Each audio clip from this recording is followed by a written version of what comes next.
gonna say this.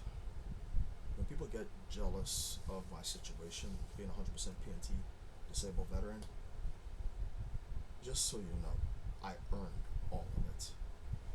Also, I'm an immigrant from Trinidad. I came over here. I'm gonna explain the story. I came over here. You people decided to mess with me from the day I landed in this country for no fucking reason at all.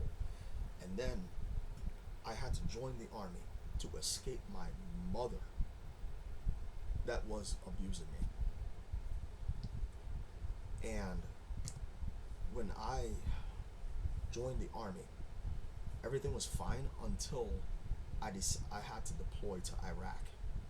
I deployed to Iraq. I finished the Saudi Arabia mission, and then came back. We redeployed back within 30 days. Redeployed into Iraq,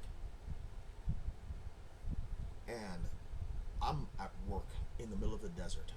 The last thing I needed was somebody to try to proposition me for anything sexual, because I wasn't interested. I was at work, and oh, not to mention I was a virgin. Okay, I was a virgin. I was like dead ass serious, not interested in anybody, male or female. Was not interested. And then he decided to proposition me in Iraq and put his hands inside my shorts. Actually made physical contact with me and asked me what did I need. My mind was broken from that night because I was already having PTSD symptoms before the sexual assault. And then he sexually assaulted me on top of the PTSD symptoms. This is not where the story ends. I get out of the army. Got kicked out of the army 2 years early. I go to a homeless shelter because my mother and my parents did not want to take me back. So I went to a homeless shelter. I took a job as a security guard and got sexually assaulted by my male boss 4 more times by a second man. Except this one tried to take it a step further. He actually attempted to try to have sex with me and proposition me.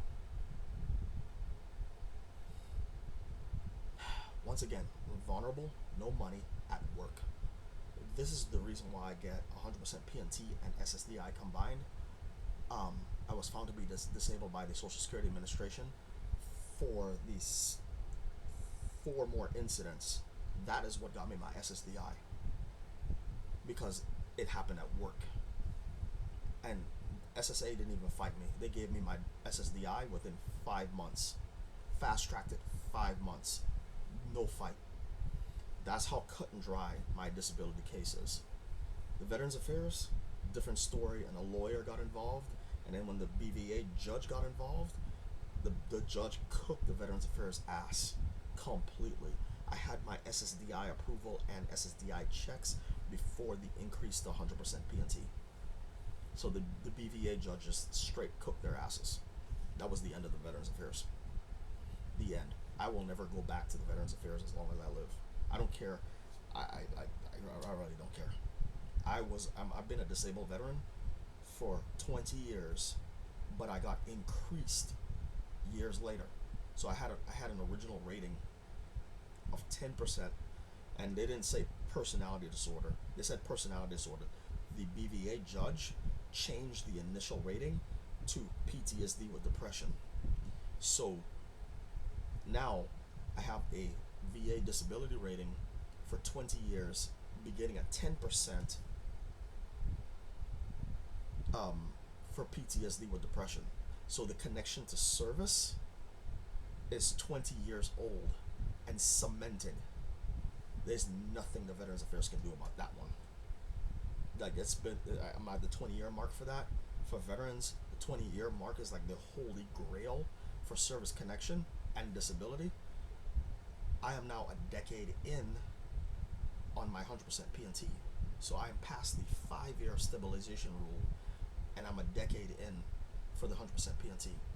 I have serious protections across the board. I have a decade, and in 10 years from now, literally, I can talk about this all I want to now, but like 10 years from now, that'll be it. And I still will never go back to the Veterans Affairs. Right now, they could not even do anything to me right now because they put their hands on me and destroyed my life. I had to sell my car. I'm selling my car. I had to give up driving. I don't drive anymore, even though the car is in storage. I will never get into the driver's seat of that car ever again. It's about to be sold. I will never drive as long as I live. I don't have to drive. My transportation is Uber and public transportation. I went that route because it puts $800 a month back in my pocket in 2 years and adds to my $600 a month in spending money. So in 2 years, my spending money will be 600 plus 800. Whatever that is, that's what I'll have for. I could straight blow that out every month. Being 100% PNT, I don't have to save money. I don't have a need to stack money in a savings account. That people that work do that because if they get laid off, they have to live on that. My money is guaranteed. So if I have to repair my wife's car, I'll just take my spending money and save up my spending money to get that bill paid.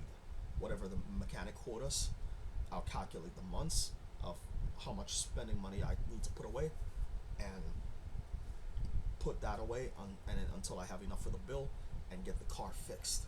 That's how that's going to work.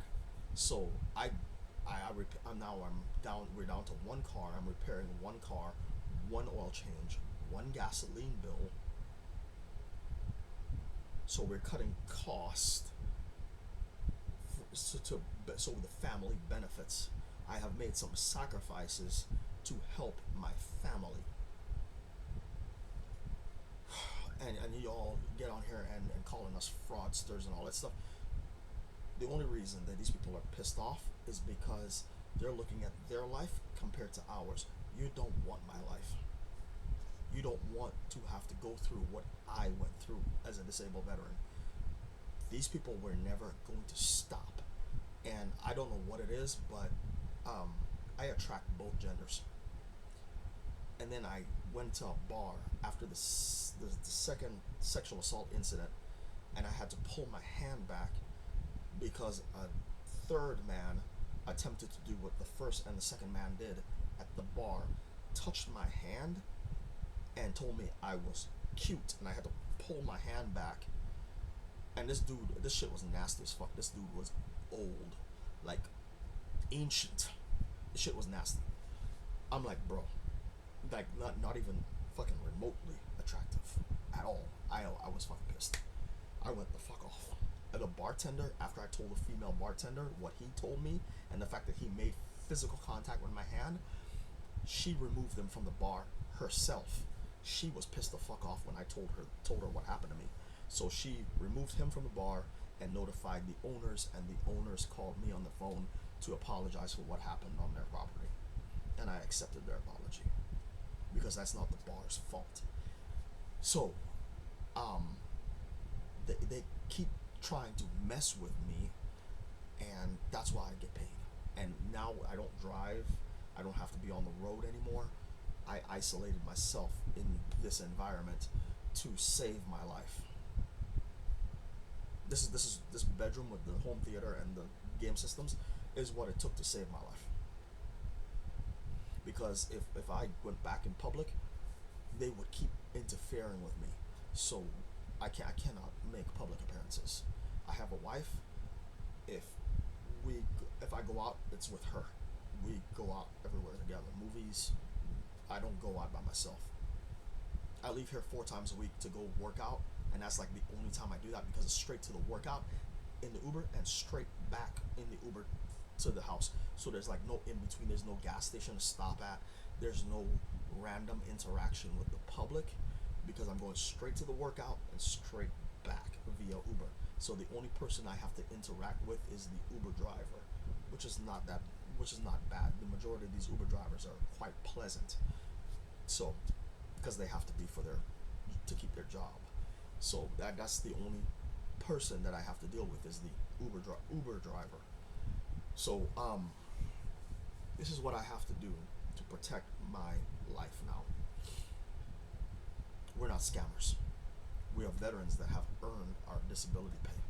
I'm out of here.